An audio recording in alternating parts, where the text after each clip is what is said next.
Hello students, myself Nitin Singh from Chanakya college of education Bettiah. आज की class में मैं ड्यूरेट फर्स्ट ईयर से या 7 सब्जेक्ट कोड के अंतर्गत यूनिट सेकंड में डिस्कशन करेंगे। कल हम लोगों ने संज्ञानात्मक विकास पाठ्यक्रम निर्माण के विविध आधार के बारे में हम लोग देख रहे थे। आज उसी कड़ी में हम आगे बढ़ते हैं।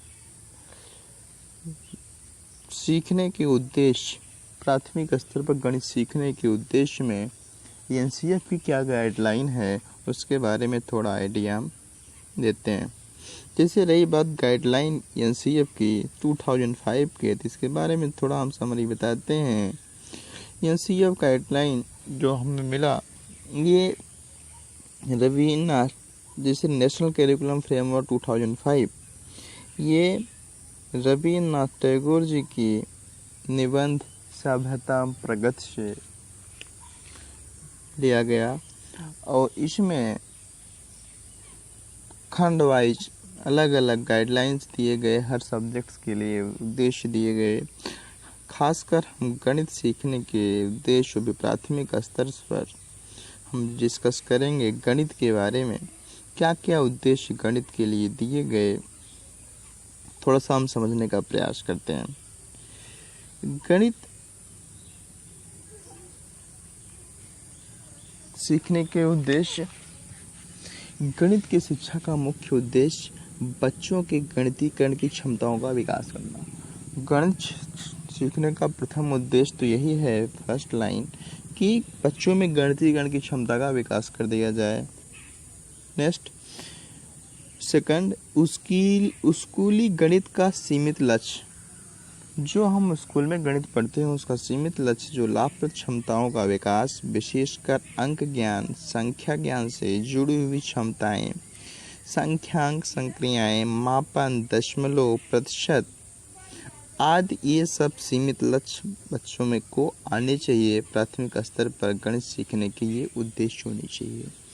और नेक्स्ट, उच्च लक्ष्य जो बनाए गए, बच्चों के साधनों को विकसित करना ताकि वह गणितीय ढंग से सोच सकें व तर्क कर सकें, सामान्यताओं के तार्किक परिणाम निकाल सकें, अर्थात अमूर्त की समझ कर सकें, मूर्त वस्तुओं को जान सकें। इसके अंतर्गत चीज़ों को करने और समस्याओं को सूत्रबद्ध करने व उनका हल करने की क्षमता का विकास हो, ये हमारा गणित सीखने के उद्देश्य हो सकते हैं प्राथमिक स्तर पर।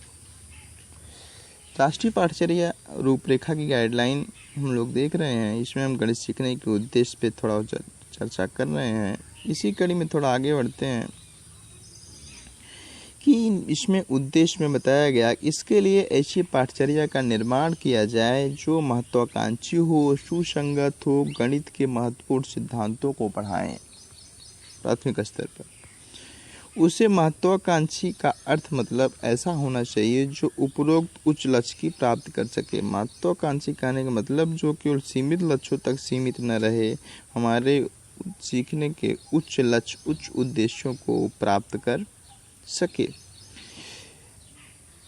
इसे सुसंगत होना चाहिए ताकि टुकड़े टुकड़े में उपलब्ध विभिन्न प्रणालियां, शिक्षा, अंकगणित, रेखागणित, बीजगणित में एक ऐसी क्षमताओं का हल बने जो माध्यमिक कक्षाओं को आने वाले विज्ञान, सामाजिक विज्ञान के क्षेत्र की समस्याओं को भी संबोधित कर सके।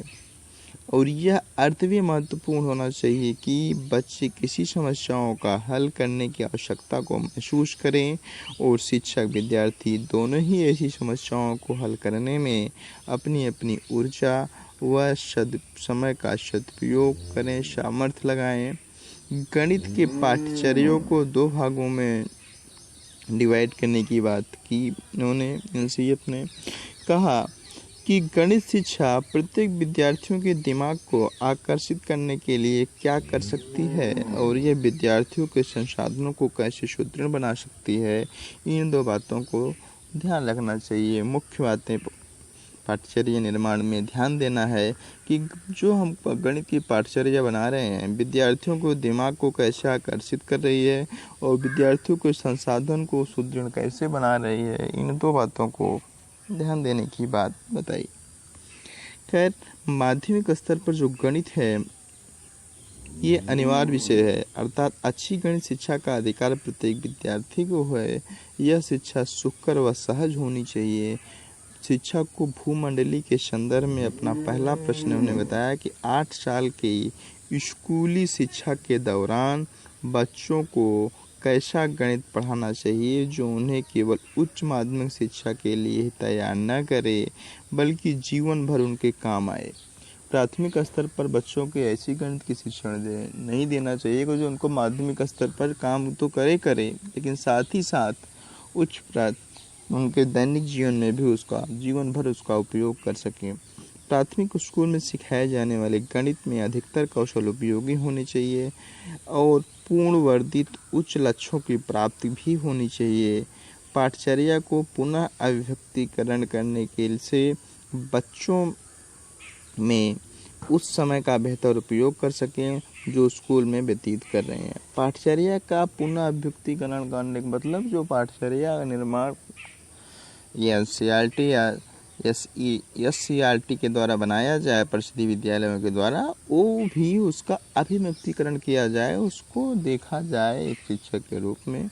जो उसमें मैनिपुलेटेड चीज़ें लगे उसे मैनिपुलेट किया जाए, विमुक्त किया जाए और उसका जिससे कि बच्चों के समय का उचित उपयोग बेहतर उपयोग किया जा सके। उनकी समस्याओं को हल करने और विश्लेषण करने का कौशल भी हो सके। जीवन के विभिन्न तरह की समस्याओं को बेहतर ढंग से सामना कर सकें। साथ ही साथ गणित की पाठचर्या को लंबे चौड़े आकार और विषय में दक्षता दूसरे ज्ञान के लिए आवश्यक होता है। स्कूली शिक्षा के लिए इन्होंने कुछ चुनौतियां भी बताई हैं। प्राथमिक स्तर के लिए ये चुनौतियां क्या क्या हैं इसको समझते हैं। बहुत से बच्चे गणित से डरते हैं और इस विषय में असफलता से भयभीत होते हैं। उन्हें जल्द ही जल्द गणित के गंभीर पढ़ाई की ओर विमुख हो जाते हैं। ये स्कूली शिक्षा की समस्याएं हैं जो एनसीईआरटी ने बताई। नेक्स्ट, पाठचर्या केवल ऐसे विमुख होने वाले विद्यार्थियों के लिए निराशाजनक नहीं है बल्कि यह प्रतिभाशाली बच्चों के लिए भी कोई चुनौती नहीं पेश करती। नेक्स्ट, उन्होंने कहा कि जो हमारी पाठचर्या है इसमें विमुख होने वाली कोई निराशा की बात ही नहीं है। इसमें प्रतिभाशाली बच्चों के लिए भी चुनौती पेश नहीं करती। इसके बाद नेक्स्ट, समस्याएं अभ्यास और मूल्यांकन पद्धति यांत्रिक है। यांत्रिक का मतलब मशीनीकरण हो गया है। जो समस्याएं हैं उसका अभ्यास मूल्यांकन पद्धति ये पुरानी पद्धति है, यांत्रिक हो गई, मशीनरी हो गई है। इसका दूरग्रस्त लोग हो जा रहे हैं, इसके लोग ऊपर डिपेंड हो जा रहे हैं। इसमें संगणना पर अत्यधिक जोर दिया जाता है। इसमें स्थानीय चिंतन जैसे गणितीय क्षेत्रों को पर्याप्त स्थान नहीं दिया जाता। ये समस्याएं हैं।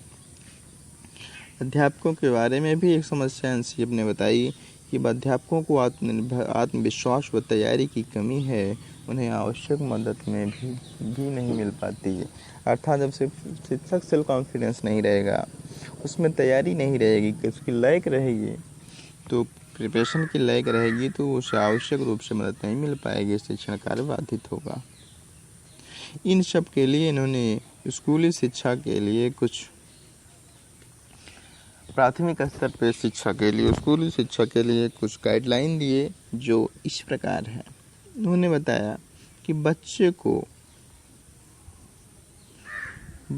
को गणित के प्रति भयभीत होने की बजाय आनंद पूर्वक पढ़ाएं। इसका मतलब बच्चे में भयभीत होने के बजाय उसका आनंद उठाएं। बच्चे को इस प्रकार से शिक्षण कार्य करें तो गणित में भय न खाएं, गणित को इंजॉयलेबल के रूप में ग्रहण करें, इंजॉय के रूप में गणित का अध्ययन करें।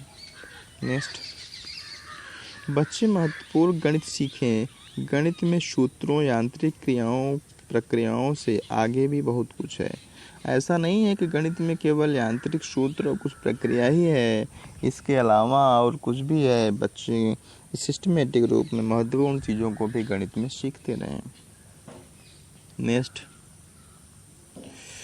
बच्चे गणित को ऐसा विषय माने जिस पर वे बात कर सकें, जिससे संप्रेषण हो सके और आपस में चर्चा भी कर सकें। गणित को बच्चे इतना सहज मान लें कि जिस पे आपस में डिस्कशन करें, संप्रेषण करें, बातचीत करें, जिस पर साथ साथ काम कर सकें। गणित को इतना एंजॉयबल के रूप में सहज भाव में हर बच्चे माने। उनकी बात था। नेक्स्ट, बच्चे सार्थक समस्या उठाएं और उन्हें हल करें। सार्थक समस्या का मतलब जिसका हल संभावित हल निकले, अच्छा हल निकले। बच्चे सार्थक समस्या उठाएं